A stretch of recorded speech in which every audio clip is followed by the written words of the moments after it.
Thousands of athletes going for the gold, and as the clear champion of the bathroom, Dollar Shave Club deserves a gold medal. Dollar Shave Club has everything you need to look, smell, and feel your best. Shampoo, body wash, toothpaste, and of course, the best razors you'll ever use. You get an amazing high-quality shave every morning from the DSC Executive Razor. Plus, the true gold standard of any morning routine is their Dr. Carver Shave Butter. It helps the razor gently glide across your skin. Dollar Shave Club delivers everything to you. That means no more trips to the store, wandering the aisles, hunting for razors, shampoo, and toothpaste, and playing cashier, scanning and bagging your stuff. Go for the gold. Join Dollar Shave Club today, and for just $5 with free shipping, you'll get the 6-blade executive razor plus trial sizes of shave butter, body cleanser, and one-wipe Charlies. Then keep the blades coming for a few bucks more a month. Get yours at dollarshaveclub.com/Golic. That's dollarshaveclub.com/Golic. Adnan Virk in for Trey today. We are Golic and Wingo on ESPN Radio and ESPN2. Happy Valentine's Day, everybody. Yeah. Thanks as always to Mike Golic Jr. Does a sensational job here with us on First and Last, 4 to 6 a.m.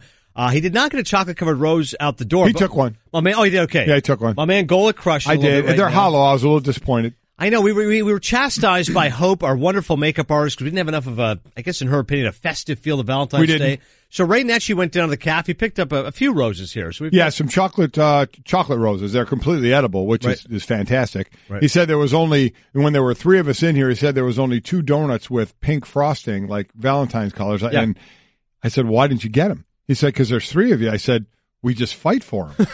I said, what's the big deal? Right. In life, not everybody gets a ribbon. Sorry. That's exactly right. And then has to go without a donut. I mean, that's just life. I mean, that's, exactly. Things happen. By the looks of it, he's had one too many in his life. It's about fun. He loads off a little bit. And Cliff running the board today, playing all the love songs, hasn't had, all he says is, give me some love songs, give me some love songs. Mm-hmm. So what do? I give him love songs. I haven't heard one. Lionel Richie. Lionel Richie, some of the greatest love songs out there ever. Not one Lionel Richie, not one Whitney Houston, nothing. Cliff, what was the latest track there? So that was Love by Tory Lanez, but fellow Canadian. Which is fine. Canadians. I mean, they're all wonderful songs, but why are you asking me for input and then you don't even use it? I feel like you're management all of a sudden. I'm not management. See, that's the thing. I'm gonna put this on management right now. How about you go talk to them about it? Well, they're telling you not to play Lionel Richie. All right. Who would say don't play Lionel? Like, who in their right mind would say that? Think like polarizing musicians, artists. Like, all right, Lionel Richie. Like, who's going? Lionel Richie's going to push it. Can I put a name on it right now? Yeah. Blame Ray Netchie. Oh, Ray. I like the fact Cliff calls people out. I'll give you that me. I like the fact he did just drop the hammer. Do you have some Lionel Richie available for the rest of the show? I got you. Yeah, at some point we will be playing some Lionel Richie. All right, I appreciate that. And you have very my much. request vis-a-vis Dan Stanzik. Hadaway, what is love at some point? What is love? Yeah, thank you. We can get that in there as well. We want upbeat love songs today. That's kind of what we're doing. Before we bring in Keith Olbermann to talk baseball, I do want to talk a little Winter Olympics. As always, we're presented by Progressive Insurance. All of our phone guests on the Shell Pennzoil Performance Line. Mike and I are locked in. We were just talking, USA-Slovakia is on right now. I know you love Olympic hockey as much as I do, but it is different when I look up there and I don't know anybody because, of course, they're not using the NHL players. So it's different in the past. I'd go, all right, Phil Kessel, Patrick Kane, etc. Now I'm going, all right, who's the American team? No clue who they are. And listen, I was always one of those guys, give me the amateurs, let's not bring the pros in. Once obviously the pros started coming in, it's, you're not putting the toothpaste back in the tube, as they say. Mm-hmm. So I get it. But this year, obviously, with the NHL not being involved, I don't know who they are. I remember you told me one of your favorite Olympic memories. Remember, I think it was TJ Oshie who scored the goal for the USA, that shootout goal. Oh, shootout goal, 2014 was unbelievable. Just fantastic. People often ask me, they go, Americans into hockey, and I said, it depends. Obviously, it's a niche sport in America, but Olympics, or if USA is out there, everyone goes crazy. What's one of the best things we're looking forward to coming to the end of these Olympics is USA Canada women's hockey. Yeah, that for the gold. Awesome. And we were talking about who's going to be the face of who's going to be the marketing, who's going to win the marketing of this. Who's that successful one? Is it going to be Chloe Kim? Because at 13 she could have qualified, but she was too young for the Olympics.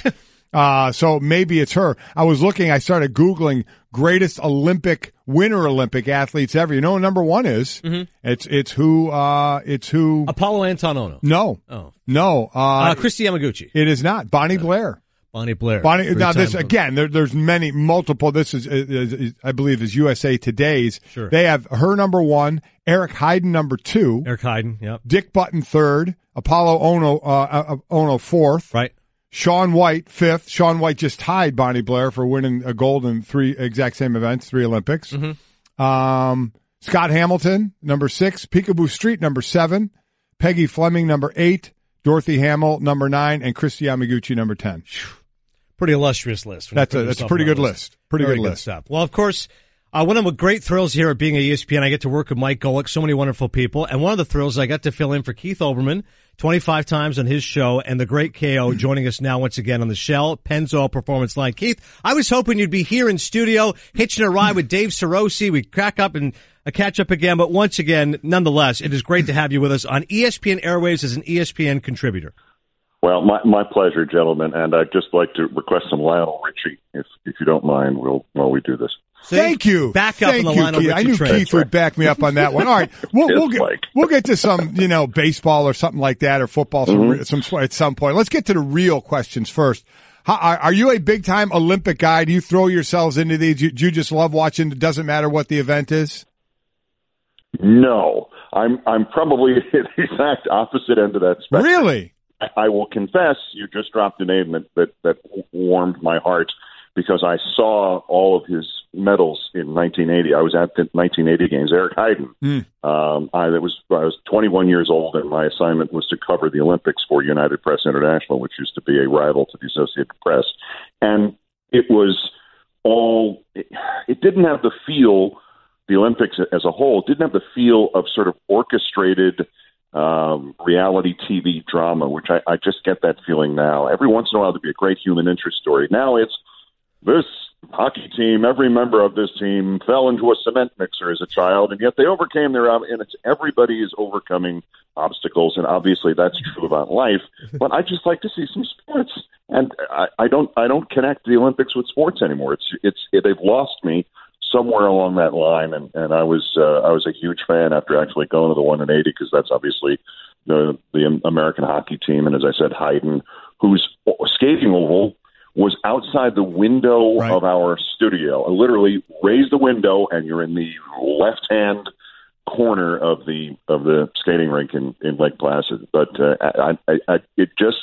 I'm grouchy old man this morning, but that's the way it felt. Oh, that's a bummer, because they still have me. My heart's still there. I'm still all in. I would love to be able to cover an Olympics. We have Julie Foudy there and others, Michael Lees. I would love to be there covering that. I still love it, and I do think I could dominate at curling, though. Yeah, we'll count out Keith for the doubles luge conversation we're going to have. But in the meantime, KO, baseball time. Nobody loves baseball. Nobody appreciates it more than you. Nobody knows more than you. This impasse right now is troubling to see so many players who have yet to find teams. Myriad of reasons for it. What do you think is the biggest reason? Well, I would think it's the collusion more than anything else. People are reluctant to use that word, but here's the gist of it. I don't know. Sometimes I read the news and something's pretty obvious to me, and I don't see anybody else pick it up, and then I begin to think either I'm really insightful or I'm hallucinating. And I'm not saying these things are mutually exclusive. It could be both. But I think certainly people have accused me of both.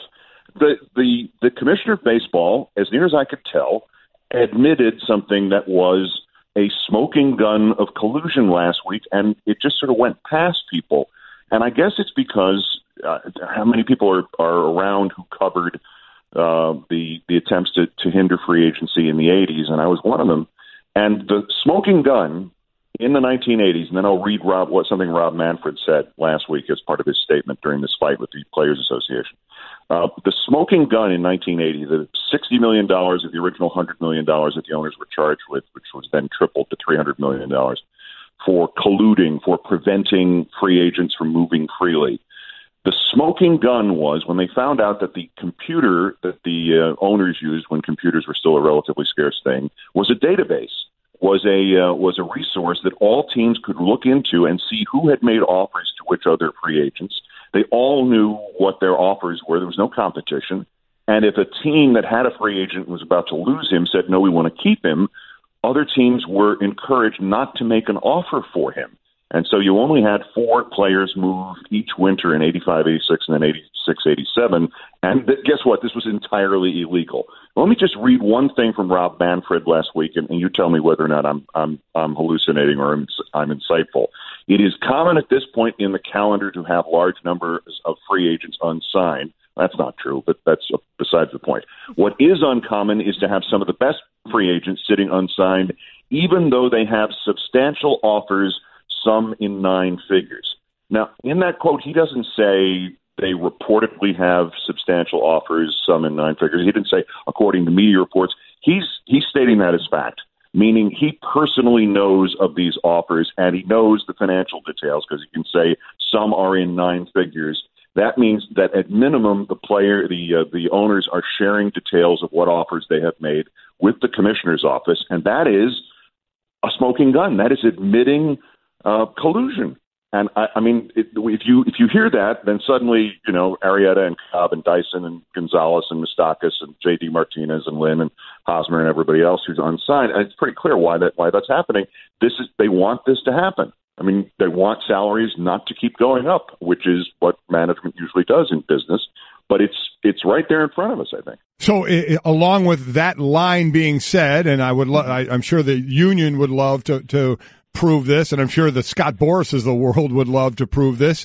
Would there be, certainly with that line alone, there wouldn't be enough. Do you think that collusion can be proven against baseball and the owners? Well, again, the one thing that you can be sure of, and this goes not just from covering the last 50 years of baseball, either as somebody who's going to be a reporter or a fan or whatever, but also studying the previous 100 years history of baseball. If it's bad and you think it's not possible that it could happen, or that anybody could be stupid enough to do it again, or if somebody's cheating and trying to get around the rules in baseball, if you hear that that's the case, it's almost always turned out to be the case. That's the first thing. No matter how dumb it sounded, whether it was a player or an owner, if you hear it and it doesn't make sense, it usually means they have, in fact, done the dumb, stupid, probably illegal thing. I think it's provable because that statement then allows them in the process in which they can arbitrate these things or even sue over them. That gives them, the likelihood of being able to essentially subpoena, that's the wrong term in this, but to essentially gain access to information as to whether or not there is a computer database now in which every franchise is listing what they have offered people. I mean, the commissioner of baseball is not supposed to know of the individual dealings of teams with players, and unless he only knows one offer per a couple of teams, he's in trouble. And this is, I'm sure the Players Association has not pressed this point because they don't, to announce this, that, yes, that's collusion and that's proof of it. You're going to war, and then the agents who are behind it in the Players Association would have to be ready for, basically a walkout or whatever problem, whatever way they would respond to this problem. And I think they're trying to stave that off, but it's got to be obvious to them. And the fact that you have 2 all-star teams of unsigned players opening a training camp this week. I mean, no, we haven't had this situation before. The commissioner is incorrect. We haven't had this volume of unsigned players before, maybe in terms of total numbers, but not in terms of total quality. It's madness. Talking with Keith Olbermann, ESPN contributor right now on Golic and Wingo, ESPN Radio and ESPN2. Speaking of madness, KO, first time I met you was back in 2008, the closing of the old Yankee Stadium, and you're very generous with your time, and you were telling me how you had season tickets when you were younger, saw Mickey Mantle play, your appreciation for Joe Gordon, Reggie Jackson, all of that. And so I mentioned that preamble because as somebody who knows the Yankee fandom and appreciate their history, what do you make of Goose Gossage, which has now turned into an annual rite of spring? Yeah. In the past, he's hammered Mariano Rivera, he took shots at Jose Batista, and now he's just dropping profanities about Brian Cashman. What's going on with Goose? Well, it's not like it was in the good old days when he really used to let loose. This is, I mean, there's no way you can, I've tried a couple of times, and there's really no way you can convey this on television or on radio. So I would just encourage people to, at some point, I think it's on YouTube, just look up Goose Gossage, and the slug might be on it. The title might be Take It Upstairs to the Fat Man or something. In 1982, Rich Gossage unleashed the greatest tirade I've ever heard against anybody with reporters present. And I mean, that was an epic period in baseball history. That was when the verbiage seemed to be loaded up on whatever the equivalent of steroids would have been for people losing their minds. That's Dallas Green. That's Lee Elia. That's Tom Lasorda on Dave Kingman's performance.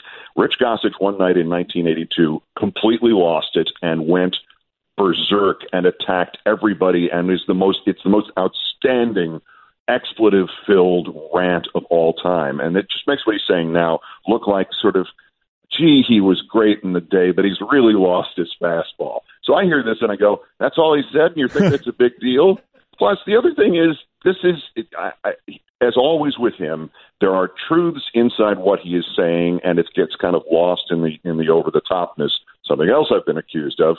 But it's just much of what he said about the Yankee organization is true. They will discard whoever they need to because they think that's going to be a controversy that they want to avoid, or they don't want to work with somebody, or for whatever reason. I mean, this is a team that I think it's now 5 years or 6 years since they suspended Reggie Jackson for not defending Alex Rodriguez sufficiently to their taste. And he was a Yankee employee, and all he said was, yes, the steroid problem was going to put a shadow, or the PED problem was going to put a shadow over his Hall of Fame candidacy, which was a nice way of saying what the truth was, which was Alex was never going to get into the Hall of Fame. And the Yankees suspended Reggie Jackson for doing this. And they have a habit of bringing the old-timers back for spring trading and then one day during the season and pretty much exploiting them. And I think Rich's personal argument and complaint about how he has been treated was valid. Some of the individual criticisms are, in fact, cranky old man stuff.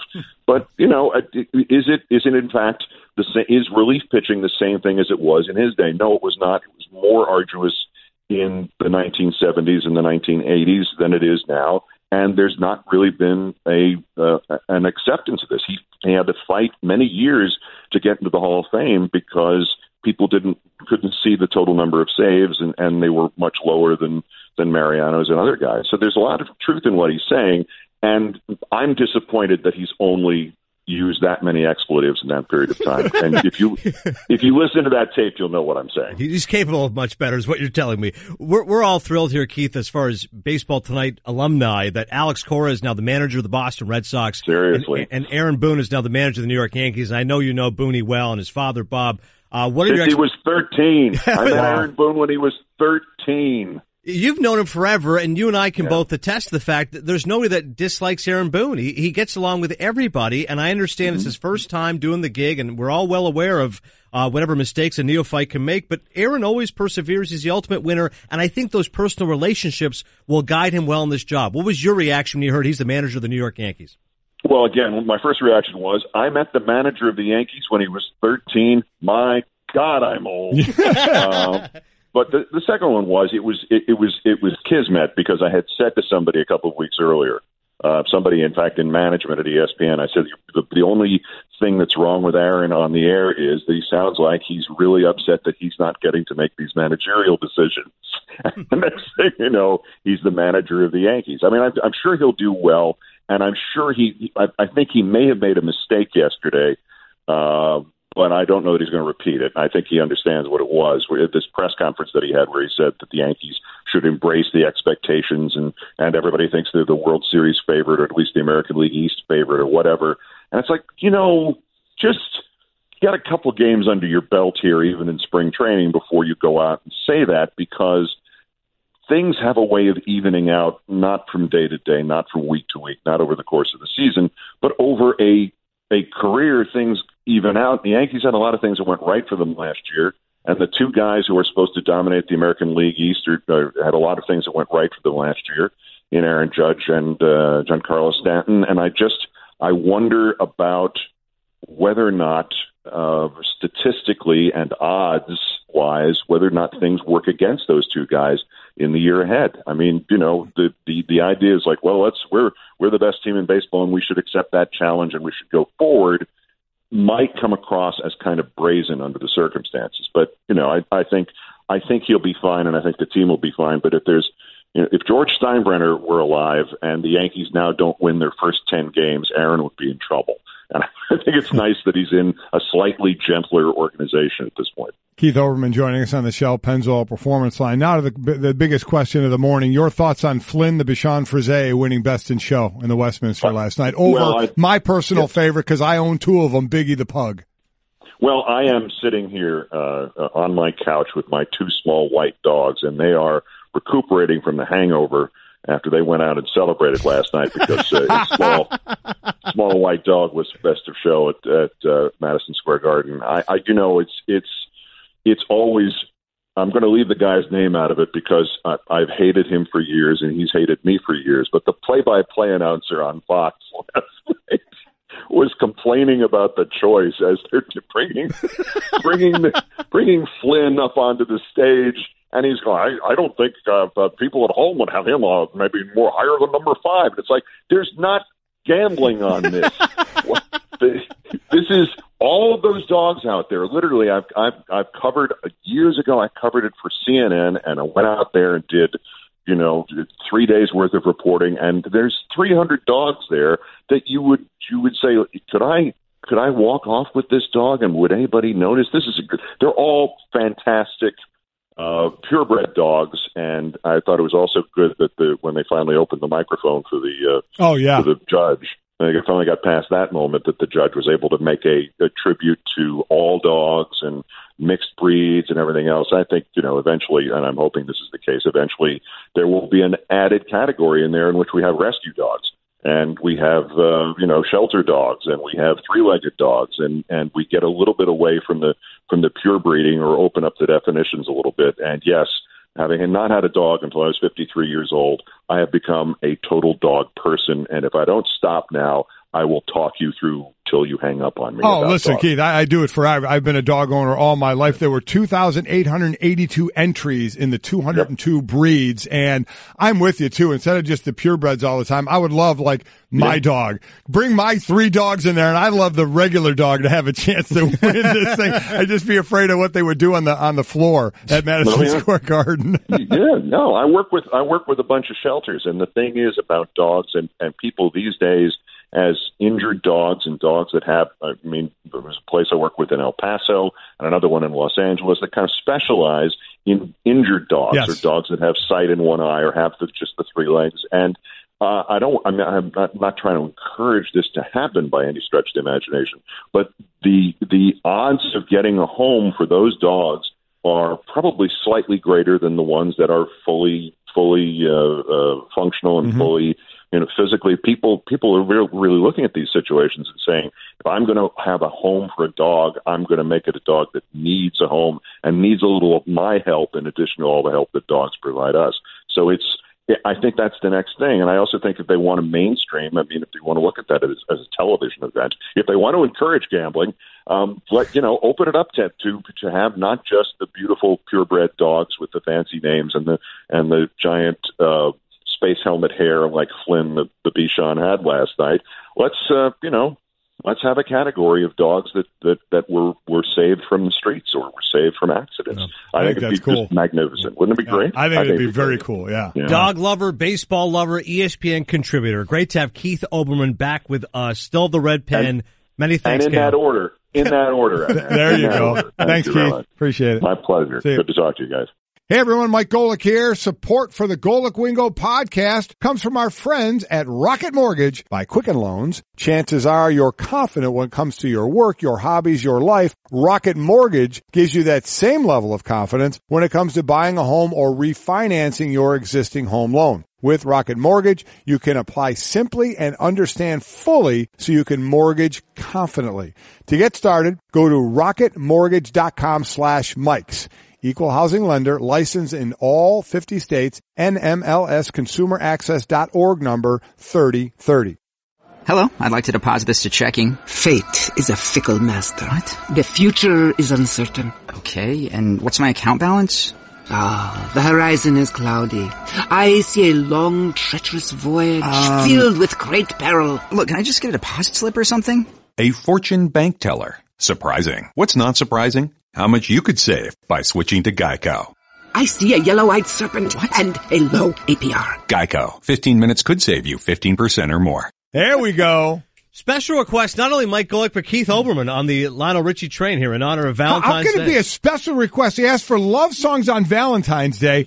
Whitney Houston, Lionel Richie, and all of a sudden we're not getting them played. I mean, what the hell's going on? I'm guessing because Cliff threw Ray Netchie under the bus. Yeah. Ray's currently in control. I just saw Ray kind of do like a bop, bop, bop. I think his feel is you want upbeat. Ray wants music. upbeat. I think that's what Ray, you know what you can do? Get out of the room. Oh, go. Geez. Go. Listen, Ray's a Go. big music guy, though. He gave some I'm good. going to throw something at you.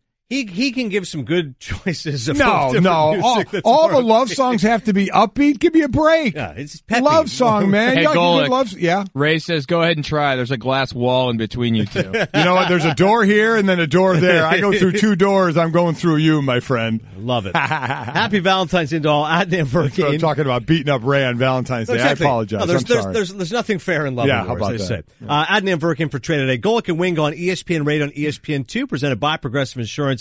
Great to have NBA analyst Tim Legler joining us in studio, giving the Straight Talk, brought to you by Straight Talk Wireless, best phones, best networks, no contracts. Happy Valentine's Day, Legs. Happy Valentine's Day to you guys, man. And, Valentine's Day gets beat up a little bit. Are you? Does get beat up. I like it, man. You do? Yeah, I do. I really do. You do. I like, you know, I guess I'm a hopeless romantic, you know? It does get beat up, Legs. I was making the point earlier. People must have loved it when they invented it. Now people crush it. Like They Internet just kill it. Singles Day. Oh, it's just a stupid But holiday who made likes up it for more? people to make money. Who likes it more, you or your wife?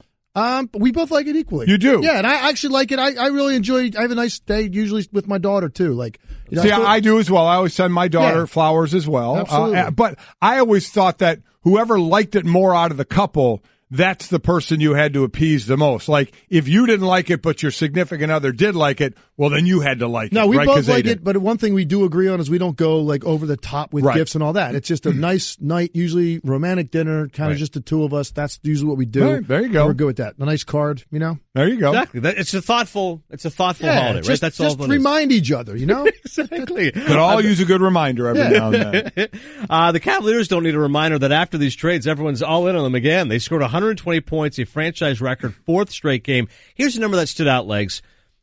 LeBron James paced all scorers with 37, but the Cavs bench outscored the Thunder reserves by 31. That's the largest bench scoring differential by a LeBron James team in his career. How vital is that for this team? Critical. Tyronn Lue hit it on the head after the game when he said it's nice to have so many guys that can dribble, pass, and shoot. I mean, it sounds basic, but that's exactly what you're talking about when you describe a team like Golden State. They got more guys than any team in the league that can make plays. And they didn't have enough of that in Cleveland. They had a lot of one-dimensional offensive players. Mm-hmm. Everything built around LeBron James' greatness, and then a bunch of guys that did one thing. Either, you know, you were a slasher diver that had to get offensive rebounds like a Tristan Thompson, or for the most part, a bunch of guys that stood around and just shot three-point shots. When you add guys like Jordan Clarkson, you add Hood, these are guys that can, George Hill, they can make plays off the dribble, they can spot up, catch, and shoot, they can slash, they can find people, and then you add a guy like Nance who, the day he walks in the locker room, is all of a sudden your best front court athlete at the 4 or 5 position. And so they've just given them so much more depth, a completely different look on both ends of the floor. And you're talking about the offensive numbers, but defensively, it's night and day what we saw from this team in the first half of the year. So as we look at them trying to figure everything out, of the 4 new ones, George Hill the only starter, but Hood, Clarkson, and Nance coming off the bench have gotten more minutes in this last game than everybody except for LeBron and J.R. Smith. Do you see this lineup, not that the starting lineup is the end-all, be-all, but do you see more shifting to the starting lineup in minutes as they go on? You know, I'm not sure about that, but I do know that what I'm seeing for longer stretches in the game are lineups that they put out there that are all built around quickness and versatility defensively, where they have 4 similar-sized players that can switch everything. They didn't have that luxury. I mean, the lineups they've been putting out there, even the teams that have gone to the finals, they struggled with it, but was really bad at the start of this year with some of the guys they had out there and how slow they were, how small they were, and really just limits what you can do defensively. So now they go through long stretches where they can literally switch at 4 different positions, maybe even 5. If Nance is at the center, he did it a few times last night in the fourth quarter, switched on a ball screen, and he didn't give up anything because he's quick enough to slide his feet. And if he does get beat, he's athletic enough to recover and still contest a shot at the rim. So that's what's been interesting to me, is to watch the transformation to a team that can actually get after you a little bit in the half court. They weren't doing that at all. They weren't pressuring the ball. They were really reactive to what you wanted to do. Now they're dictating it a little bit more. here's what we're going to do to you defensively, and you've seen it now, at least through 2 games, and it's paying great dividends, these moves they made on last Thursday. Tim Legler right now in studio, Golic and Wingo. Legs shot 52% from 3 in 95-96, which is when you won the 3-point contest. 3rd highest percentage ever in a single season, and highest for a player who shot at least 200 threes in a season. I say that because the Rockets had 10 threes in the 4th quarter last night. That's matching the most in a 4th quarter in NBA history. They've got 7 games with at least 23 pointers. How crazy is that, Mike? Yeah, it's incredible. They're incredible offensively. And if you were to compare it to a football team, you'd say, imagine a football team that lined up and ran the same play every snap, and you couldn't stop it. Because that's literally what they do. They have one set, a high ball screen. And whether it's Harden with the ball or Chris Paul with the ball, that's all they run. Either Clint Capella sets it, or Ryan Anderson, or Nene, whoever it may be, and then they just spot you up with 3-3-point shooters. But the 2 guys with the ball are so good at running ball screen and forcing you into having to help and recover. They kick it out, and they just beat you up from the 3-point line. It's really kind of fascinating to watch. Now, will that translate to a team that can get it done when you play an elite team like Golden State down the road, potentially in the conference finals? Remains to be seen, but at least in a regular season, this is a team that's really virtually impossible to defend because you just don't have enough time to go over all your coverages when you've got one practice or one film session, and now here you are, you're playing the Houston Rockets there in front of your face. So in a different way to ask the exact same question, we've talked about Houston, we've talked about Cleveland. I'm telling you right now, Golden State is going to lose in the playoffs, whether it's in the Western Conference Finals or the Finals. Which team will beat them? Which team has the best chance to beat them? Probably Cleveland. Probably Cleveland now with the way that they look. I think they went overnight. They went from a team that I thought was going to get beat in the second round to a team that I think is going to be back in the finals again. I just think Houston plays too similar a style and a pace for the Golden State Warriors. And if you try to play the same kind of game, nobody has the weapons. And they're deeper than you. Exactly. Yeah. And they do more than just, their role players do more than just catch and shoot threes. There are guys that can attack you off the dribble, and the way they move the ball with, the greatest shooting team that we've ever seen. I think Houston's going to have a hard time getting by Golden State. So I think Cleveland might be more built to do that now, because at the end of the day, they still have something very unique. They have LeBron James. Nobody else in the league has one of those. So I would go with Cleveland. Doing a Twitter view with Legs, couple minutes here. These tweets through the 1-800-Flowers.com Twitter feed. Legs, Mike wants to know, hashtag Twitter view, is there any chance the Knicks are not a joke within the next 5 years? Yeah, there's a chance, but it's going to completely hinge around Kristaps Porzingis coming back, making it all the way back. And, that first year is going to be rough. So if he's out a calendar year, he comes back next February, well, don't expect too much the rest of the season next year. So you're really talking about the following season. And if he makes it all the way back, yes, there is a chance. And you do have hope. It's going to take that, though, at the top of the list. Mm-hmm. Ntilikina is going to have to develop at a rapid pace next season. While Porzingis is out, you need to see massive growth out of him in the offseason and a much more complete player next year, because he was a lottery pick. And so you can't whiff on those. He's a guy that's got to take a big step forward. So there's a chance, and you can always make up ground quicker in the East than you can the West. Yep. So I just gave Knicks fans hopefully a lot of hope, but it's going to be a couple of years away minimum, because it's all going to hinge around Porzingis, and he just won't be the same player until probably the year after next. All right, Frank, we already answered your question. You asked, is the hype of the new look Cavs too early? Well, we've kind of answered that. So a couple of more quickies. What's your favorite Valentine's Day candy? It's easy. It's the candy hearts, but it's the big ones. I hate the small ones. They're way too crunchy. Right. The big ones are softer. And my wife will tell you. More chew. Okay, gotcha. It's a joke how badly I go through those things. Really? When she loads up, she must get 10 bags of those things for the month. Really? And then they're just constantly. For the entire month. So you don't just eat them on Valentine's Day. Oh, no. Okay. No, you get a discount tomorrow. Yeah, that starts around February 1. Okay. I treat that similar to Halloween and Christmas. That's a month-long thing. And I'm just constantly, every time I walk by that candy dish on the island in the kitchen, I'm grabbing 3. That's typically what I do. Well, and speaking of grabbing 3, Monty wants to know, where do you keep your 3-point shootout trophy? I keep that in I guess you would call it like an entertainment center in a room in my house. There's a big glass window. Keep it in there. And my friends, late night when I have them over and we're hanging out a little bit, having some fun, typically we'll do something with it and desecrate it in some way and take really weird pictures with it. Yeah, it's ended up in a lot of strange photos. Do you remember all the participants? Or most of them? I could probably get him. Yeah, it would take some time. I know I beat Dennis Scott in the finals. Dennis Scott, you beat in the final. I know Steve Kerr was in it. Yep. I know Cliff Robinson was in it. Right. Hubert Davis. Right. Was in it. George McLeod. Dana Barros. Oh, I forgot and Dana. Glenn Rice. I knew that's right. Glenn Rice was the defending champ. Scott, McLeod, and Kerr made it to the semis. Then you and Dennis Scott made it to the finals. You're still the only person to score over 20 points in all 3 rounds. Now, I believe they just do 2. Last year, it was Eric Gordon that won. He did 3 rounds, but one was a tiebreaker. Gotcha, yeah. Tiebreaker round. So I think that record is safe, 65 points over 3 65 rounds. points, 23, 22, and 20. Still the only one to go over 20 in 3 rounds. And they did change the rules now because you can get 34 for the money balls for a now. perfect Crazy, round because right? they added 4 money balls to your favorite spot. And what was your perfect round? 30. 30 was the highest you could get. So you could score less, but you still hold the record. So this new 3-point shooting stuff, they got nothing on Forever you. the champ, Tim Legler. That's exactly Thanks right. a lot, Legs. Thanks, Legs. Thanks to Cliff for hooking me up. Hadaway, What Is Love was my request There you go. today. Yeah, crank that sucker up. I still can't believe we've had one Lionel Richie song and no Whitney Houston songs. It's a joke. Still got time. Adnan Virk in for trades. Golic and Wingo on ESPN Radio and ESPN2. How's this for a mea culpa and coming clean? Okay. Woman felt remorse for stealing a bar of soap when she was 12.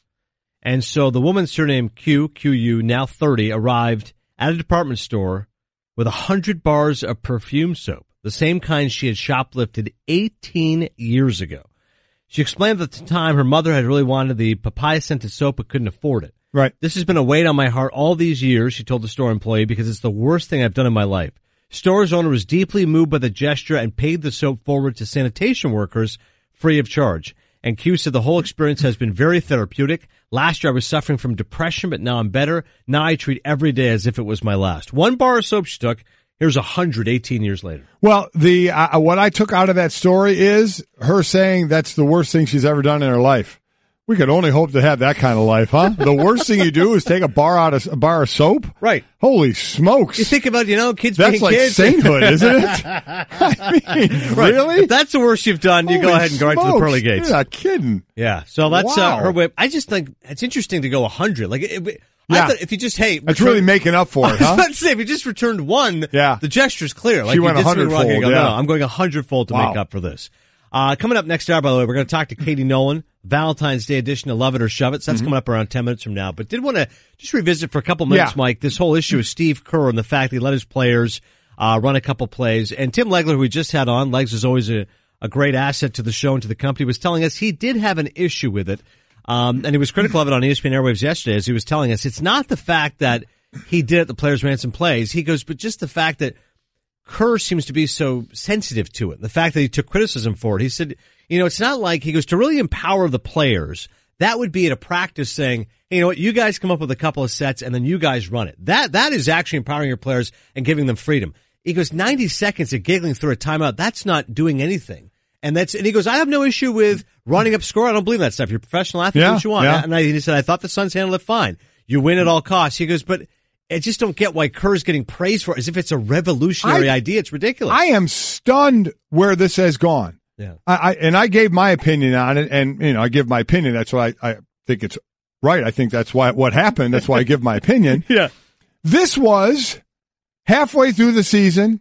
You're destroying an opponent. Right. You're breaking up monotony and have a little bit of fun. To think that this is some revolutionary thing that other coaches are going to start doing it, and Steve Kerr is this visionary for doing it, to me is laughable. Laughable. He couldn't get up there at the end of the game and say, I was doing it because it's monotony. We're killing these guys. I'm letting my guys have some fun. Right. So he comes up with the team is the players, and that whole philosophy. Right. This was nothing.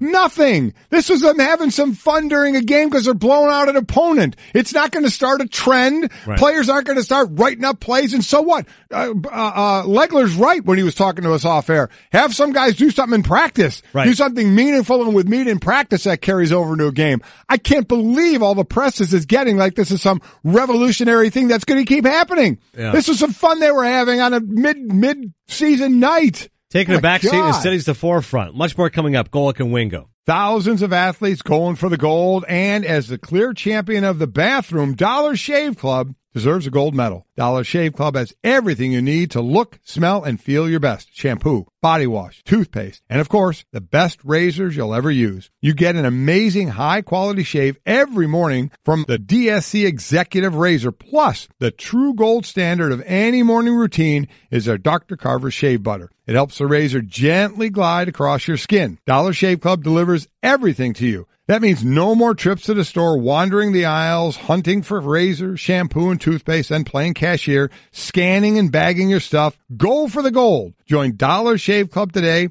and for just $5 with free shipping, you'll get the 6-blade executive razor plus trial sizes of shave butter, body cleanser, and one-wipe Charlie's. Then keep the blades coming for a few bucks more a month. Get yours at dollarshaveclub.com/Golic. That's dollarshaveclub.com/Golic.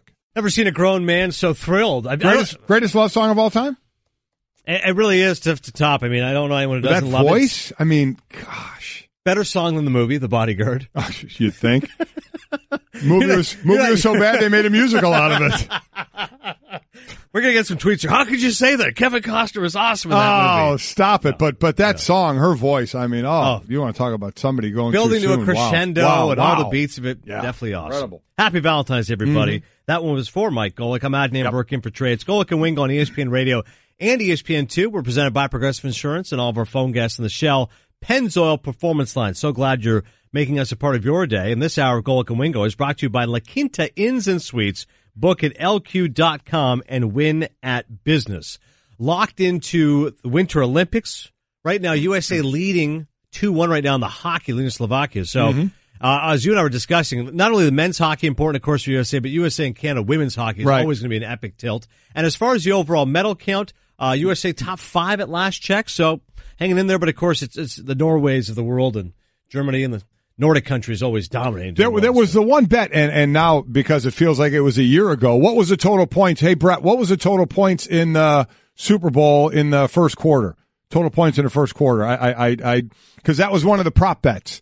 Total points in the first quarter of the Super Bowl. Remember, because in Brady and Belichick's first 7 together, they never scored an offensive touchdown in the first quarter, and they only got a field goal in this one. But I forgot what the total was. But the prop bet was total points in the first quarter of the Super Bowl or gold medals for the U.S. in the Winter Olympics. How many was it, Brett? It was 12 total points. 12 total points. The last Winter Olympics, the U.S. got 9 gold medal.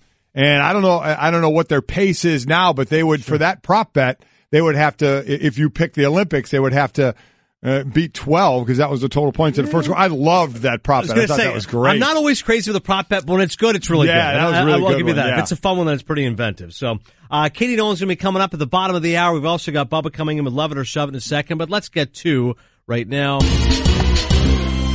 what is trending. And that would be Tiger Woods paired with Rory McIlroy, Justin Thomas at the Riviera. Woods has yet to commit to his adopted hometown tournament, the Honda Classic, waiting to see how he fares in the opening rounds of the Genesis Open at Riviera Country Club. I think it would be a great sign if I do play. I think it would be a smart sign if I didn't play, Woods said. How about that? Does that dance pretty good? 42-year-old making his third tournament start since returning from spinal fusion surgery last year.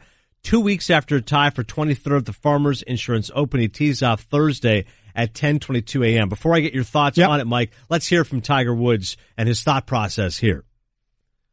Well, eventually I like to win tournaments, and I am trying to get through that, that process, go through that process to get to that point.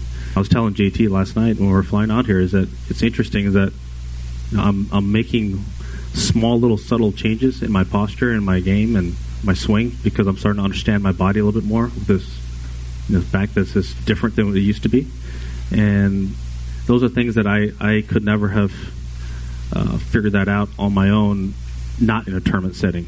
Because in a tournament setting, things are revved up, and I could feel some of the things that were off and was able to work on them. The more tournaments I play in, the more I'll be able to get a better understanding of that. But also, I don't want to play too much. This is still all new to me, and just want to be real smart about it.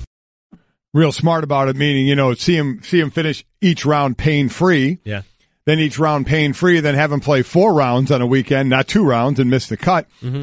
But I think, like a lot of things, Adnan, with age comes a little bit of wisdom. Mm-hmm. And I can't remember who said it on our show. He said it before, but also said it on our show. Either Jack Nicklaus or Gary Player, and boy, isn't that two nice guys to have on the show to be talking golf and saying something like this? Yeah.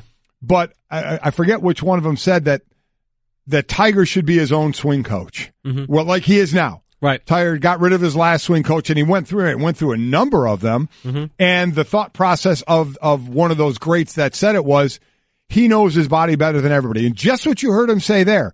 And he can only really get it in a tournament setting. When something's off, he kind of knows his body now and how to adjust. Right. And that was the person's thought process saying it was, he knows his body better than everybody. Why have somebody else? Okay, I get it. You're looking at someone and coaching what they see, but your body feels it. And now you're 42. You've had the injuries. You know you have to adjust for A for age and B for injuries in any sport on what you do. Okay, I can't do this as good. How do I adjust? Okay, I can't swing like that anymore. How do I adjust? Mm-hmm. Well, man, who knows that better than you and knowing your own body? And as he said, I can only really get that feel in the tournament to know where I have to adjust. So it's the little wins for him. As like they said, sure, he wants to win tournaments again. Mm-hmm.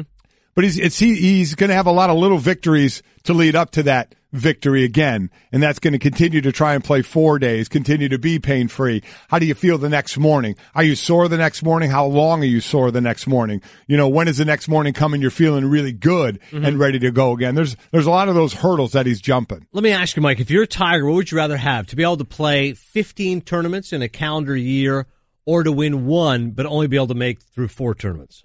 So you're back on the winning circuit. Tiger Woods is a winner again, but he has injuries and then gets derailed again. Or consistently, and he's decent. He's top 15, top 20s. Never getting another win, though? Doesn't win for this year. For this year? I still think as he thinks he has years to go, I still think it would take the 15, right, knowing he's playing consistently again, and then next year build on that even more again, because we know what his goals are. We know what the ultimate goal still is to win the majors, but there, as I said before, there's a lot of hurdles to get through before you even think about something like that. And while a number of us, including me, would like to see him do that, win a major again, I don't think he's going to win a major again. Can he win another tournament again? We'll see. But as he talks about, the process could be a slow one. No, there's no doubt about that. Bill Haas injured in a fatal car accident. He was injured. This is a multi-car accident in California Tuesday night, left one person dead. L.A. Police Detective Jeff Fisher said the 35-year-old Haas was a passenger in a Ferrari that overturned at approximately 6:30 p.m. local time near the Riviera Country Club in Pacific Palisades, California, where Haas was scheduled to play in the Genesis Open. The driver of the vehicle was killed, and Haas and the driver of another vehicle were taken to the hospital. Haas's father, Jay Haas, telling the Golf Channel his son has been released from the hospital with no broken bones. Bill Haas has some pain and swelling in his legs, but is expected to make a full recovery. His father tells the Golf Channel. So, well, I mean, listen, first and foremost, prayers out to the family of the person who was killed in that crash. That's first and foremost. I mean, there was a life lost there, and that is absolutely horrible. From our side of it, talking about someone who's in the world of sports, you know, wow. I mean, you have to consider yourself unbelievably fortunate when there's an accident bad enough to kill a person and you are in the hospital for a bit, but basically leave basically unscathed, you know, in this thing. I mean, how fortunate you are. But again, the thoughts first and foremost to the family of the person who lost his life. That's horrible. Yeah, terrible story there. And NFL news, as reported, Frank Reich is now the head coach of the Indianapolis Colts. He spent the majority of his 14-year NFL playing career as a backup quarterback, and he is the backup option of being the next Indianapolis Colts head coach because Josh McDaniels, of course, was the guy reneged on his agreement at the very last minute. But Reich did have a sense of humor about the situation, saying, the backup role has suited me well in my career. Room full of laughs during his press conference at Lucas Oil Stadium yesterday. But he's not kidding, Mike. He wasn't only the backup. You're thinking, it was a 1A, 1B situation. He made Chris Ballard GM's list of the top 10, but then did not make the list when it was whittled down to 5. Yeah. So he's the ultimate backup. Yeah, that's exactly right. So you have to understand that going in. Everybody wants to be the man, but we see that in teams that are looking for coaches a lot of times. And I think more in the last few years in college and pro that the person you're targeting the most doesn't take that job. And then you're going to the next guy or the next guy. So while everybody wants to be the man, you have to understand you may be the second, third, fourth, fifth or higher choice. But regardless, now it's your job. So what do you do with it? Because people always say these coordinators who come in as first time head coaches, what do you think they're going to do? No clue. what they're going to do. We have no idea what they're going to do. You kind of learn their personality a little bit running one side of the ball, but now they've become the CEO of the team. Right. Now, that's got to be the most damning thing. You want control? You want control? Well, now you have control of the offense. Now you go to the big chair and everybody is looking at you. Hey, coach, what time you want to do lunch each day? Hey, coach, what time you want to do? Oh, well, now every single question comes at you both on and off the field. And, most, I would say not most, all believe they're prepared, that want to be that head coach, that they're preparing along the way with their book, with their plays, with the thought process of who they want to hire as assistant coaches, with how they're going to run their organization. So it's one thing to plan that, and then it's another thing to be sitting in that chair, and then all of a sudden, the knocks keep coming at the door, the phone keeps ringing. Okay, how we doing this? How we doing this? You're what are we doing here? Everything, right? Everything, yeah. He exactly. began his coaching career in 2006. That was 8 years after he retired from playing. You mentioned the fact he's been grinding away 2 seasons as a coaching intern under Tony Dungy. Right. Then he was on the offensive staff with Jim Caldwell. Peyton Manning's quarterback coach, where he coached Reggie Wayne on the wide receivers. And then the past 2 seasons, offensive coordinator with the Eagles. Philadelphia went from 22nd in offense during Reich's first season, 7th this past year, and of course put up 41 against the Patriots. So clearly he was a guy who was grinding at all levels. And now you're right. Now is your moment in the sun. What can you make of it? Listen, I've always said, when we've done this plenty of time, name me the all-time great player that became a great coach. Right. You can do it on probably one hand. It's mostly guys that were backup roles or average players who had to know the entire game, had to study way more. Not to say that great players didn't have to study, but they could do a lot of things more naturally great than their backups or the average player, where that person had to really dive in deep and know game plans and opponents and everybody else's position and that. So a lot of times, we've seen it. It's borne out. They end up making better coaches. You've often seen, right, in baseball, the catchers are always so good. Right. Why? Because they see gotta the know entire everything. game. It's Right. exactly they have right. to be aware of everything. Yep. Alex Cora, who's now the manager of the Red Sox, he'd always be self-deprecating with us and say, well, I'm a utility guy. But that guy's the best guy because Exactly he's played so many right. different positions. Right. He sees Gotta the game know. a certain way. And so that's why it's going to be definitely fascinating how Frank Reich does. And as we discussed yesterday and the day before, if Andrew Luck's healthy, then that's a game changer. If he isn't, then you have to see how well can Frank Reich adjust in the fly. And obviously, he did adjust really well this past season for Philadelphia. Adnan Virk in for Trey. We are Golic and Wingo on ESPN Radio and ESPN2. Katie Nolan coming up in 20 minutes. What have we got here, Dan? Some advice for her? I'm looking. Oh, yeah. Oh, you have some advice for her. Oh, absolutely. I have advice for her. I mean, she's coaching the Celebrity All-Star, the NBA Celebrity All-Star team. I did that. Green and I were players one year, which was horrific. Well, horrific. not horrific. You had that one. They keep always show that image of you. No. The whole experience. One missed shot, Mike. No. It was a bad game. The whole experience of this was in New Orleans. Yeah. And Green and I played, and it's a Celebrity All-Star game. I thought Celebrity All-Star game, fun. Yeah. You goof around a little bit. I got on the court. I was probably 40, 50 pounds heavier than I am now. Yeah. Okay. And the first 2 possessions, I'm sprinting up and down the court because people are playing this series. I tried to joke around with the ref. He's looking at me like I got 3 eyes. I'm like, you had the wait a mic minute. on and stuff? Wait a Yeah, minute. yeah. Aren't we supposed to be having some fun here? I'm guarding Arnie Spanier, who's playing like, like he's Armie playing Hammer. for I'm playing for the title here, who wants to be the MVP. Right. I'm sorry, Brett, say that again. That's Arnie Duncan. I'm sorry, Arnie Spanier. It's a radio host. Yes. Radio host. You What gotta am I look up saying? who Arnie Spanier is. Arnie Spanier is a radio host. Duncan, exactly. He was the Secretary of Education, I believe. Correct. Thank you. Yes, nailed that. Played college ball and was a very good player, but he played like he wanted to win the MVP every single year, and I had to guard him. Right. I'm following this guy, just putting him on the line and going, my God, this game. I miss a 1-foot layup. Greeny takes a shot. The green man was shot an air ball. We were miserable in our experience. Right. Then the next year we coached. That was a lot more fun. That was awesome. A lot more fun. Right. And I coached a guy. There's a guy on Katie's team who I coached when he was on my team that I'm going to tell her she needs to make sure this guy is in the game. He was fantastic. So just a little bit of coaching advice for Katie, because it's all fun and games, but you do when you're coaching, you want to get that win. Absolutely. At the end of the day, you want to be a little bit competitive. It's time for another edition of Love It or Shove It. That didn't go well. With Golic and Wingo. That is Love It or Shove It. Brought to you by Granger. We still can't believe I'm on Arnie Spanish instead of Arnie Duncan. That was amazing. Parada's eyes lit up immediately. Adnan Virk in for Trey. Golic and Wingo, ESPN Radio, ESPN2. Great to have Bubba in the house as always. Up? Bubba, how we doing, man? All right, Virkhorse, good to see you. The captain, but go ahead. Oh, sorry. No, whatever one you want. He has so many nicknames, doesn't he? I thought it was Tool. How was what is your Valentine's Day celebration? Usually I just kind of peruse the Granger catalog and just see what new stuff they have and just hang out and just you are sales will love that. You are an crack a few beers and just friend. just Granger it. Yeah. There you go. Okay. All right. Well, there you go. Ask a question. What do you have for us, sir? Yeah.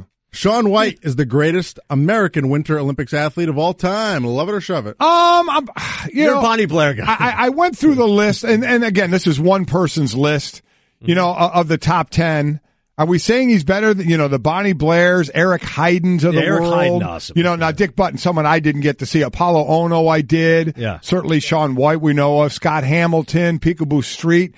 I mean, I don't know if I'm ready to call him the greatest winter Olympic athlete of all time. I don't think. I'm not. I'm going to shove it. I think I'm leaning to a Bonnie Blair and Eric Heiden, watching what he did. So I think we're both going to shove that one. Yeah. All right, to the NBA, Steve Kerr saying that he might have his players run the coaching huddles again. Love it or shove it. Listen, I shove this whole thing to where it's gone. Like, Steve Kerr has become this genius, that has found a new way to coach his team by having players run the timeout. I swear to you, this was mid-season. I'm having a little bit of fun. We're destroying this opponent. Mm-hmm. And all of a sudden, it's like, oh, yeah, other coaches are going to start to, stop. Right. This is not. I mean, come on. The revolution will not be televised. Please, I can put it in 4 words. Much ado about nothing, Bubba. I'm going to shove it. Oklahoma quarterback Baker Mayfield will be a better pro than Oklahoma point guard Trey Young. Love it or shove it. Wow. Now, that is a great question, Bubba. Sure is. Love it. I love it. Baker Mayfield projected to go number 5 to Denver, Todd McShay's latest mock draft. Trey Young projected to go number 7 to the Sixers. I think Baker Mayfield is going to be a terrific pro quarterback. Trey Young, definitely, obviously very talented. He's been a one-man show for Oklahoma. I'm riding with Baker. You know what? The game now is 3-point shots. So you go Trey Young. And Trey Young can bomb them from anywhere. Mm-hmm. So he may really fit well into, if he's on a team that really, maybe has that Houston Rockets mentality of just keep hoisting it up. Baker, I hope he does well, and I do think more of that kind of game comes into the NFL. Baker Mayfield better. I'll shove that, and I'll say Trey Young. I'll just do that to be opposite of Adnan on that one. Derek Jeter admitting that he's still a Yankee fan. Love it or shove it. Oh, I love it. What do I care? I mean, I care more about what he's doing to the Marlins right now and the thought process. Not so much. I guess I say that. I know Dan Le Batard, they have a big problem down there because they were told it wasn't going to happen again. The fans were told they're not going to keep rebuilding. And here they go again, rebuilding. But I think any owner was going to rebuild with them. But now, and we're having our fun getting rid of the sea creature race and, all that kind of thing. But as far as dismantling the team, I don't think were there any owners that were going to come in and say, oh, yeah, we're going to build on this and spend more money? I didn't think so. Yeah, no matter what, it seemed like whoever was going to be in charge was going to strip it down. Now, granted, I didn't think it would be this type of radical transformation, getting rid of every strong asset they have. But admitting he's still a Yankees fan, I love it. Derek Jeter grew up a Yankees fan. Grandma in Pequannock, New Jersey, even though he was obviously grew up in Michigan. I think that it makes sense. The organization's always been good to him, and so it makes sense he'd love them. He said in the same article, I'm still a Yankees fan as long as we're not playing them, which makes total sense. So I love that Jeter still supports the Yankees. All right, back to the NBA. Utah's Donovan Mitchell is the rookie of the year so far. Love it or shove it. Wow. I mean, so do we think it's between Mitchell and Ben Simmons? Again, Ben Simmons is considered a rookie because he missed all of last year, like Markelle Fultz is going to do this year and be considered a rookie next year. Right. Mitchell averaging almost 20 points a game, 3.5 assists, 3.5 rebounds. Simmons, 16 points, 7 assists, 7 rebounds. Ben Simmons, I mean, my God, a 6'10", monster, handling the ball. There's something to that.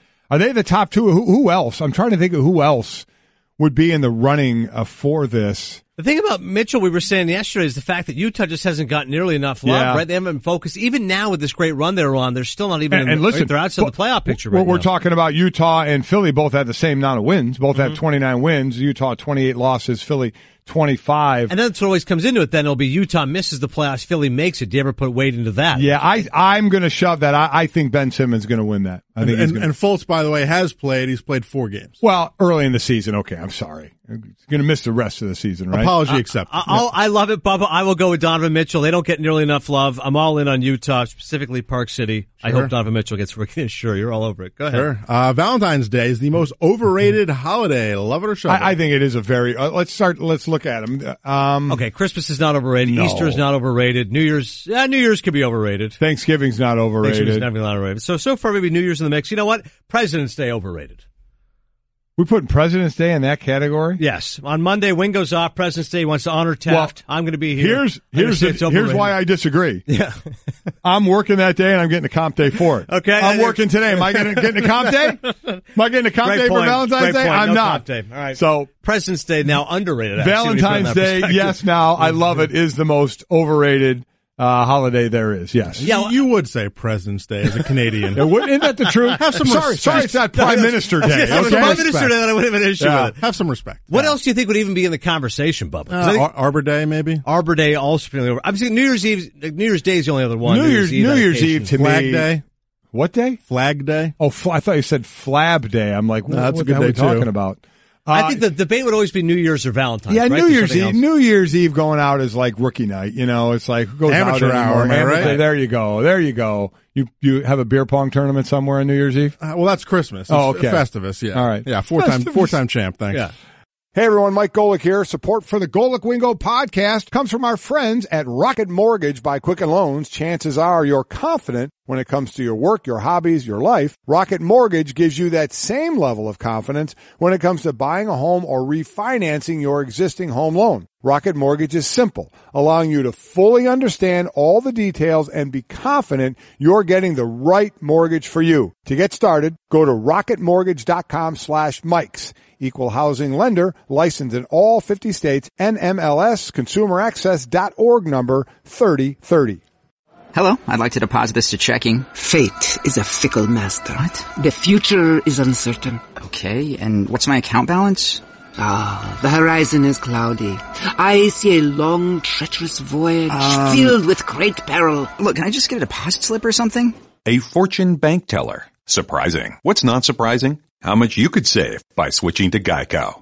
I see a yellow-eyed serpent and a low APR. Geico. 15 minutes could save you 15% or more. Happy Valentine's Day, everybody. We're presented by Progressive Insurance. All of our phone guests on the Shell Pennzoil Performance Line, hoping to get Katie Nolan in a minute or two. But yeah, that's one of those, Mike. Some of these epic fails we've heard so far today, maybe some of you say it's bad luck, your heart was in the right place. And that's just rank stupidity. Yeah, that is. I mean, and I guess you realize it as you're saying it.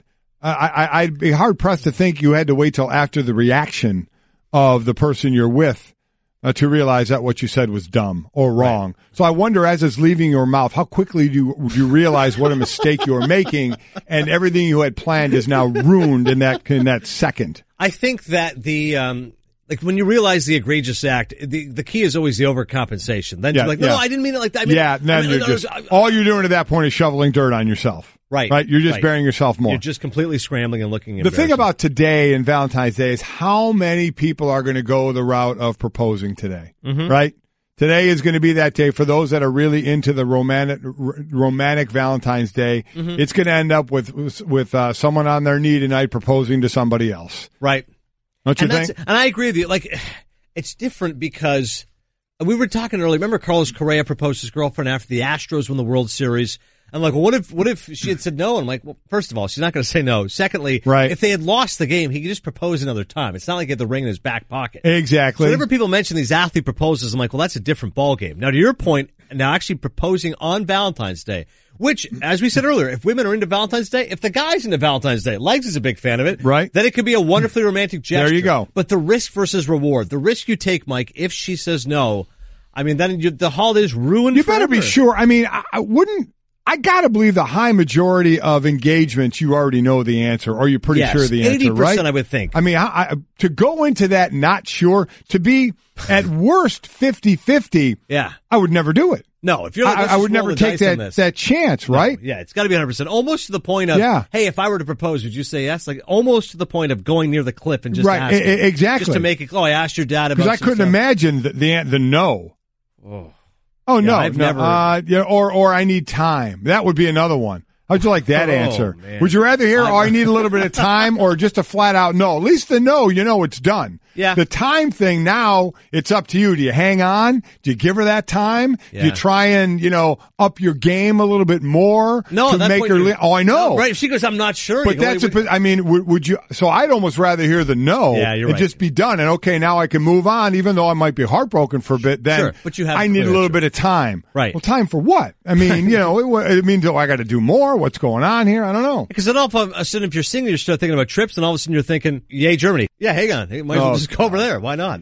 Katie Nolan is now with us on Golic and Wingo. Check out Sports, !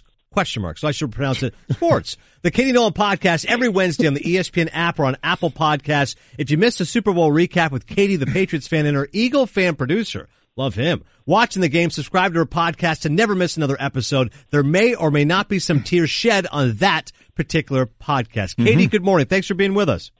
Good morning, you guys. Sorry I'm late. I don't like waking up, but I like you guys, and so here we are. We appreciate that. And do you have to say for your podcast, does it have to be sports? Do you have to go up at the end like that? You do, yes. Okay. And also, I would like to, I'm not going to lie, I'm a little hurt. I haven't seen it in enough areas, and I know you are a social media queen out there. The fishing that we did in Minneapolis, you, my son Mike, and myself, we went out ice fishing. You caught the biggest fish. You got the lunker. You got a white bass, about a 3-pounder, while Mike and I were catching perch and crappie. And I didn't see anywhere you giving me kind of, hey, thanks, Mr. G, for really showing me how to fish and helping me through this time. Mr. G. You're absolutely right. I have nothing. I have no excuse.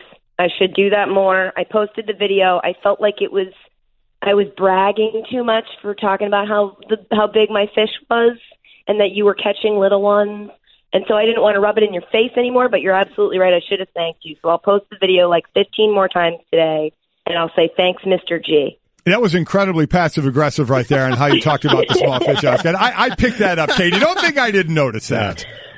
All right, before Golic gives some advice with regards to the upcoming celebrity game, Katie, do want to get your take on the Winter Olympics. Mike and I are particularly fans of it. I, of course, being Canadian, we do much better at the Winter Olympics than the Summer Olympics, and I love cold. Mike just loves the competition and seeing America succeed. Where are you at when it comes to the current Winter Olympics? So for a while, I used to love the Olympics. Then I went into the phase that was like, oh, the Olympics aren't cool. And now I'm like fully back in. Nice. It's like a pendulum. So now I'm back in. I'm excited. It's cool to like the Olympics again. While we all watch the Olympics and we all say, okay, if we had to pick a sport we could do, we'd probably think it would be curling because, I could have a beer in one hand and the stone in the other and things would work out pretty well. But if you wanted to do an event, one of these, kind of speed events on snow or ice, which one would you like to do the most? Oh, God, I don't think I could do a single one of them. I couldn't even do the snowboard half pipe without doing the jumps. Like, I don't even want to go down that thing. That's horrifying. What would it take for you to do the luge, Katie? The luge. What? We want you to do the luge. What would it take for you to do the luge? Oh, God, a good life insurance policy, I feel like. I'd think about it. If you paid me Golic's salary, I would think about it. How about a relative pittance when it comes to Golic's salary? We'll pay you Mike Jr.'s. How about the fill-in salary? I can give you that. Oh, God. Other things trending right now. Dog show, Katie. Where are you at in the dog show last night? I can tell you're a dog lover.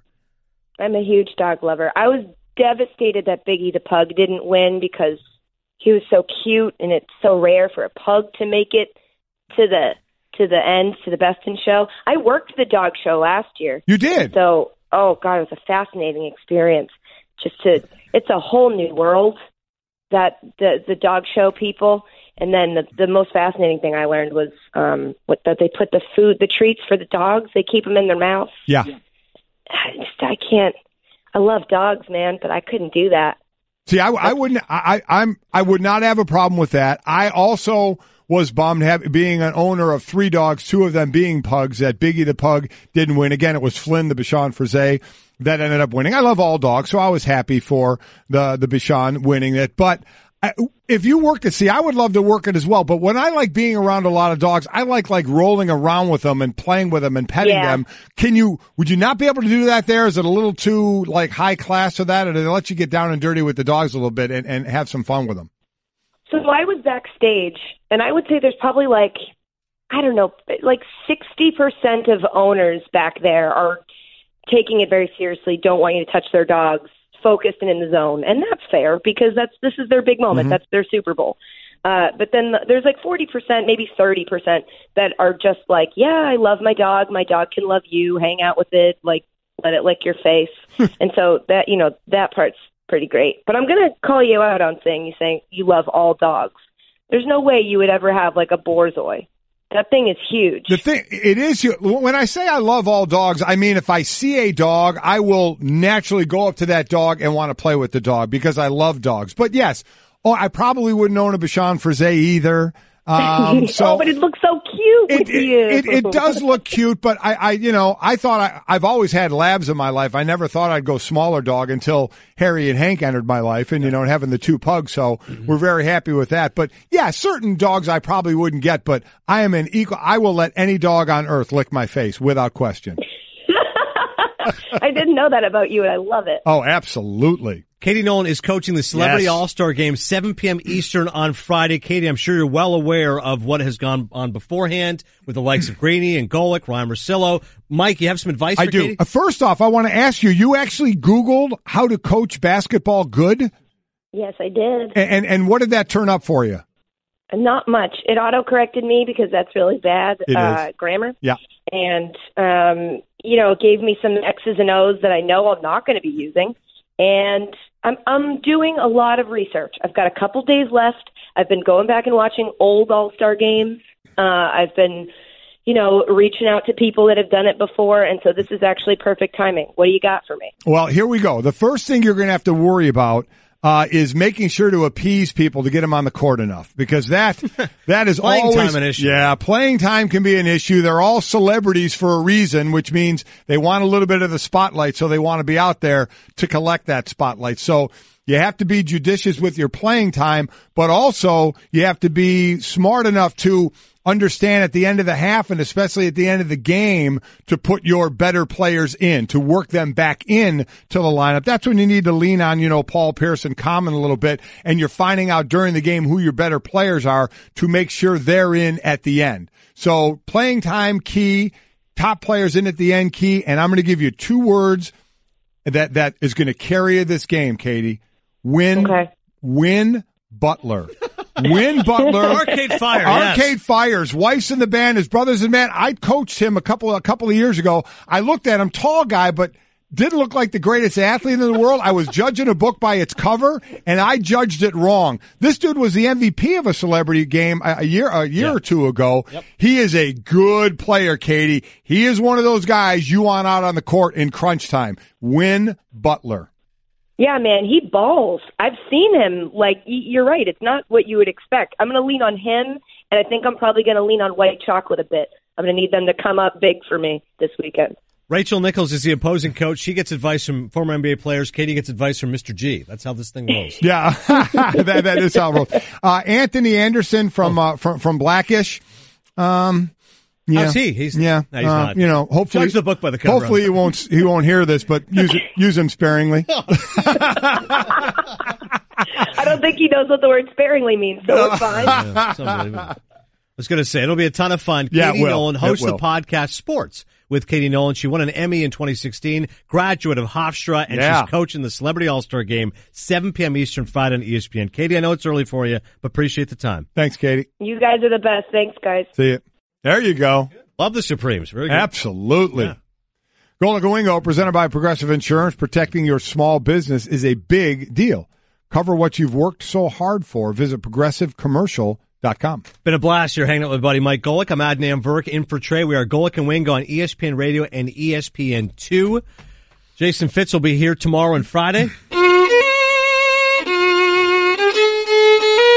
Going to bring his fiddle both days, and we may have a little We have a little fun in the next couple of days with the fiddle. Juilliard's guy. I was going to say, next time you come in, what are you bringing for show and tell? Exactly. I mean, Jason is just killing any other guest host in here because he can bring a fiddle and play as well as anybody in the world. What are you doing? What I bring is a passion for the Winter Olympics that can match yours. There you go. And on that note, Mike, Brett Prada, our researcher, has outstanding news.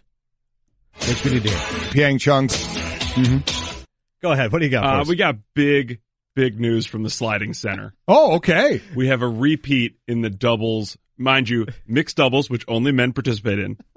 Mixed doubles luge. Again, it's mixed doubles luge, but there are no women, but there can be women. That's why it's mixed doubles luge, but there are no women, so it's always two men. Correct. Okay. We got repeat gold medalist. Really? Tobias Vendel and Tobias Arlt of Germany. Germany. Big stuff. Yes. Tobias Vendel and Arlt. Yay, Germany. That is what I'm talking about. Back-to-back I love gold, the Germans. Both named Yay, Tobias. Yes. Awesome. Yeah, it's actually the second straight time we've had back-to-back golds in this event. In 2006 and 2010, it was Andreas Linger and Wolfgang Linger of Austria. He sells the Wolfgang. We got to get you with Wolfgang. I really do. I want a German anthem at some point. Yeah. That's your Valentine's Day present. Forget about Hadaway. I want Yay, Germany.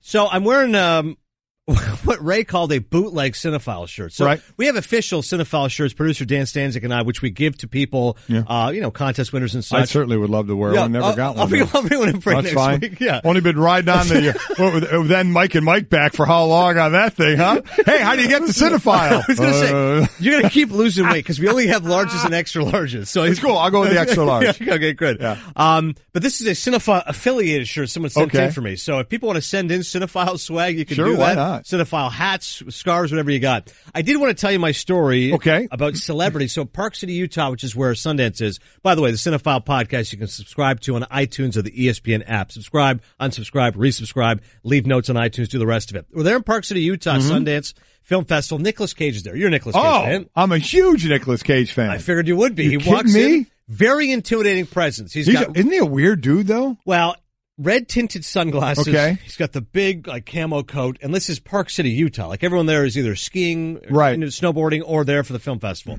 So different people, the media go up to him one by one to talk to him. So and everyone's in the same restaurant. So somebody from Entertainment Weekly, Hollywood Reporter, etc. The Hollywood Reporter person says to Nick Cage, and they've got a couple of the cast members and the director, "What's the craziest thing you've ever bought?" And I'm just as close to Nick Cage as you are right now. And he stares at the guy. I know this one, I think. I was about to say, he stares at the guy and goes, "Why are you asking that?" Silence. And the guy goes, "Oh, I was just asking, what?" He goes, "No, I know why you're asking that. Why are you asking that?" And the guy just goes, and all of us are petrified, much less the guy asking the question. And he goes, "Well, I was just like, what about your charitable efforts?" And Nick Cage goes, "Really? You want me to brag about my charitable efforts?" He said, "Okay." He goes, "You know what? I'm here to talk about this movie, Mandy. Otherwise, you can just get out of here." Really? And then as if telling a guy, literally telling a bouncer, he's like, "All right, get him out of here." So the PR guy, and he goes, "No, I just wanted to ask you." He goes, "No, get him out of here. You don't know what you're doing." So I don't know the story. Do you want to guess what? Oh, it was a dinosaur skull.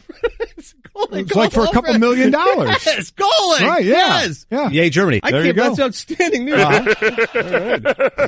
So the fact that you knew that is amazing because I had to Google. I'm like, all right, Nick Cage purchases, and it was like, he had a lot of money, bought dinosaurs, bought castles, I think part of the story of finding that out was the fact that he blew a lot of his money, and part of it was spending a lot of money on things like that. Correct. So now I'm terrified. I'm like, I got to go up there and talk to this guy who I'm a big fan of his work. Yeah. I couldn't care less what you spend your money on. Right. So thankfully he was good with me, but I got to tell you, the first, it was like, "Oh, Mr. Cage, I love The Rock."